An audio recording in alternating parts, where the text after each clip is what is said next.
مراجعت دارد. ای کسانی که از راههای حرام درآمدها دارین، حضرت عبدالله ابن عمر میگوید اگر تو نمازخوان باشی و بسیاری از همان حرامخورها با نمازخوانند، حضرت عبدالله با آنها مراجعت دارد. ای انسانی که هم حرام میخوری و هم نماز میخوانی، اگر تو همچنان نماز خوانی که میان تو خم شود، دیگر میان راست نشود، آنقدر روزه بداری که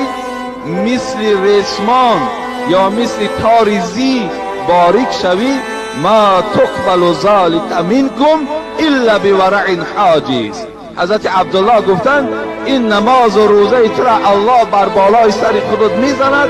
اینها در نزد خدا قبول نمیشوند تا اگر تو